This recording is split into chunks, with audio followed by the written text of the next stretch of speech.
Good afternoon, everybody. Michael with the Sky's the Limit Aviation channel here. In today's video, I'm going to teach you really quick how to shoot a simple ILS approach. So let's go ahead and get airborne and get this video started.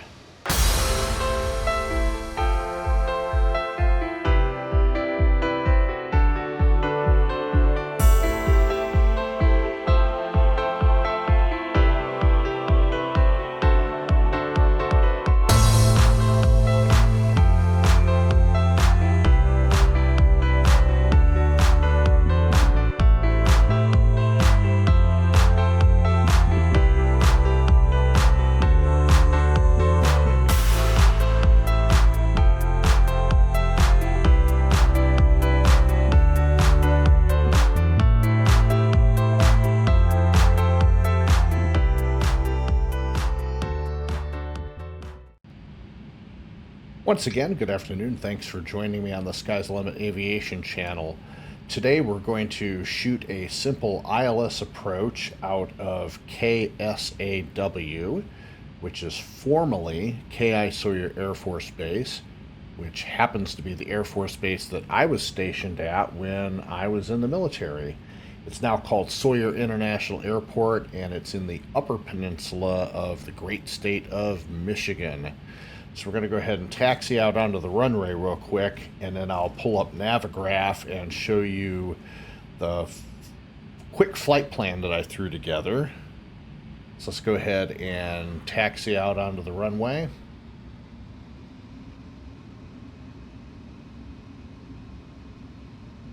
So this is just going to be a very short flight, probably no more than 10-15 minutes. But I'll show you the basics of the ILS and how you set everything up in your FMS. And we're going to be departing off of runway 1 here at Sawyer International. And we're going to take off at a heading of 013, and we're going to head straight north, and it'll be a left turn down to the Iron Mountain area, which is a little town close by to Marquette. Let's go ahead and pull up Navigraph Charts here real quick. So here we are at Sawyer International. Going to depart off of runway 1, and again it'll be a left turn, and we'll head over to the Echo Mike Quebec India Foxtrot fix. And then we'll turn south to Iron Mountain, and then we will turn back to the northeast, where we will intercept the ILS localizer runway 1 approach. And here's the approach chart. Now, when shooting an ILS approach, you want to make sure that you have certain things set up in the cockpit, mainly your nav1, because you're going to want to program the ILS frequency into it. And at the top of the chart, you'll see localizer 110.1. That is going to be the frequency for the ILS. And we're going to be flying on a final approach course of 013 degrees. And this tells you the final waypoint before reaching the runway. You want to be at 2,700 feet at FSX. And then here's our intercept. And then we'll just ride the ILS back down to runway 1. When we get to EVIP, we're going to be at 3,500 feet. We want to be at FSX at 27. There's no set altitude for GAMG. You're just basically riding the ILS down to the runway. And this is all in Navigraph Charts, so you can pull it up and have a look there. So going back into the cockpit, we already have our FMS set up. So we're just going to fly up to 12,000 feet, 250 knots. And then we'll reduce our speed down to 180 knots as we get closer to EVIP. Descend down to 3,500. Maintain 180 knots, 2,700 feet at FSX. And then we'll disengage the autopilot at that point when we hit the approach lock button. It actually doesn't disengage the autopilot, it just goes into approach mode once you've captured the glide slope and the ILS. So let's go ahead and get into the air real quick, and we'll come back once we're airborne and up around 12,000 feet. I pulled up this diagram real quick to show you the components of an ILS system, and it's basically comprised of an outer marker, a middle marker, a VHF localizer, and a UHF glide slope transmitter. So the glide slope provides you with the vertical references when you're going down the ILS to reach the runway. The VHF localizer provides you the horizontal guidance as you're flying down. Outer markers are usually placed 4 to 7 miles from the end of the runway, and the middle marker is the approximate decision height point. So if you're established on your approach and you've got everything stable, by the time you reach the middle marker, you make that final decision whether you're going to go ahead and continue the landing or execute a go-around. So let's go back to the video. Okay, we're at 12,000 feet and we have hit the Iron Mountain VOR, and we are making our turn to intercept the ILS here pretty soon. We'll hit our top of descent point pretty soon as well and descend down to 3,500 feet. As we start our descent and make our approach, I will pause the simulator a few times and show you some of the features in the cockpit that help you when you're flying an ILS approach. Now, depending on what airport you're flying into, the ILS usually extends anywhere between 17 and 25 nautical miles from the runway. So in a more densely populated city with lots of airports around, you might see the shorter distance that you intercept the ILS as opposed to a longer distance if you're kind of out in the middle of nowhere. So we started our descent down to 3,500 feet and turning right on course. And we're about 20 nautical miles from the Echo Victor Yankee India Papa fix. And then we'll make a left turn to 13 degrees to intercept the ILS. And we'll come back to the video once we get a little bit closer to that waypoint. Okay, I have paused the flight simulator here so I can show you a couple of things real quick.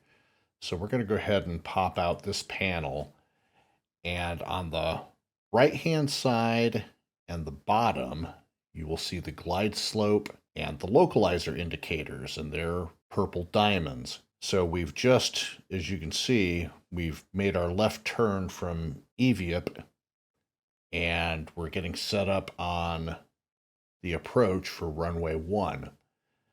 So as you can see, if I unpause it for just a quick second,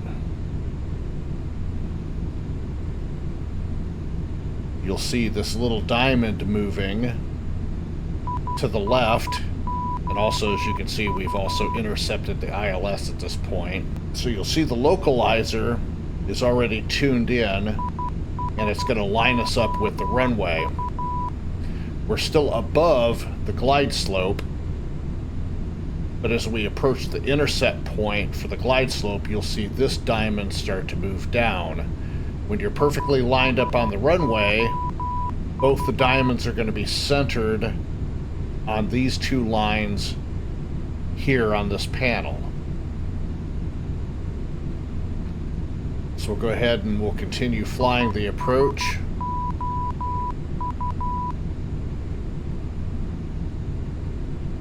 Go ahead and hide the radio panel. Now, as you can see, the glide slope has started to come down. So pretty soon we'll be on the proper glide slope. And the localizer is continuing to intercept down. So now we're starting down to the Golf Alpha Mike Golf Echo waypoint. And You can see the runway out ahead of us. Okay, I'm going to pause the video again right here. As you can see, we've intercepted the glide slope, so we're technically at the top of descent, and we're slightly to the left of the runway, as indicated by the localizer diamond. So also, if you look out into the distance here, let's switch to an outside view real quick. So if you look out ahead,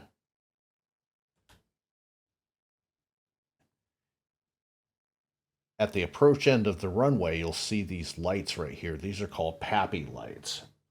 So these show you if you were above or below the glide slope. It's a visual indicator that you use when you're visually flying an approach. So right now we see 2 white and we see 2 red lights, which means we're on the glide slope and we're right where we need to be. Now, if you see more red lights than you do white lights, then you're going to be low on the glide slope. If you see more white lights than you do red lights, then you're above the glide slope and you need to descend down. So let's go ahead and get back out of this view and go back into the cockpit. Now there's several ways in Flight Simulator that you can fly this ILS approach. You can do it with visual aids, and in this case, you would hit Aircraft, Visual Flight Path, and you can enable a visual flight path and click OK, and you see these red boxes come up, and you can literally hand fly the aircraft through these boxes and stay on the proper glide slope down to the runway. Let's go ahead and shut the visual flight path off, or you can use the indicators, your glide slope, and the localizer, and just watch those indicators as you're hand flying it, and you'll hit the threshold of the runway right at point.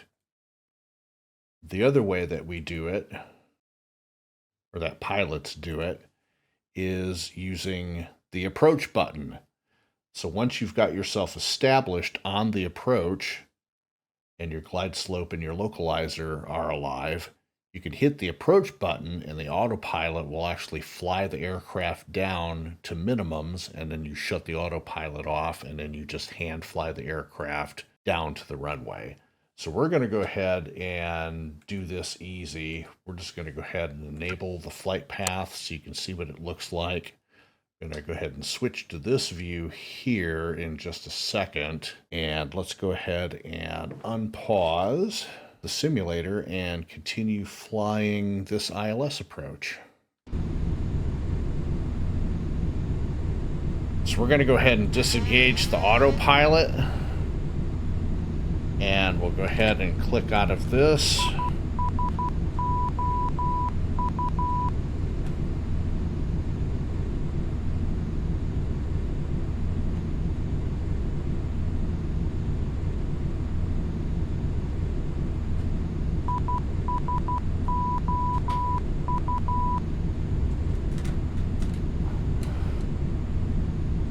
And if you look at the glide slope and the localizer indicator in the lower left, you can see that we're lined up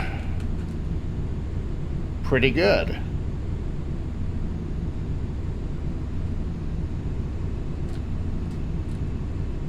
And if you look at the PAPI lights, you can also tell that we're on the correct glide slope as well.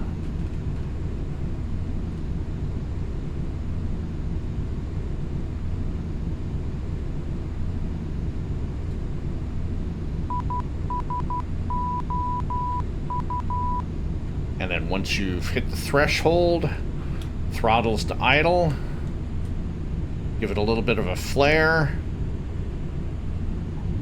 touchdown, reverse thrust and brakes.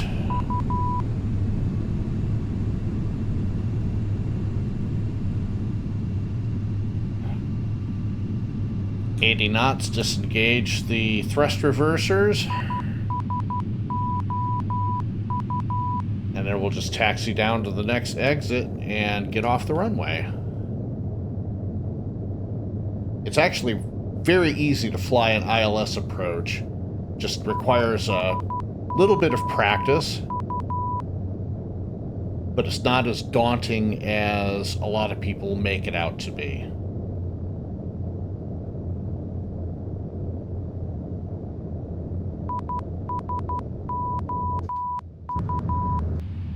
And we'll go ahead and jump back in the cockpit, throw our flaps up, turn off our nav 1.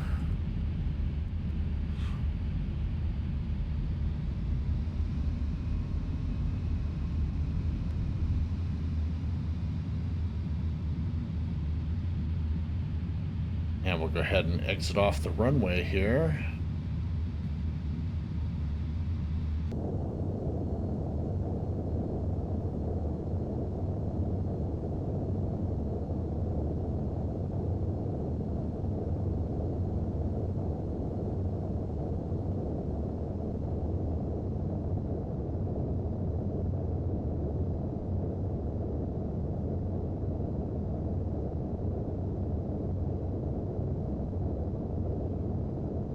Landing lights off, taxi lights on. And then we would just taxi to the gate from here. So that's going to do it for this quick little down and dirty tutorial video on how to fly a simple ILS approach.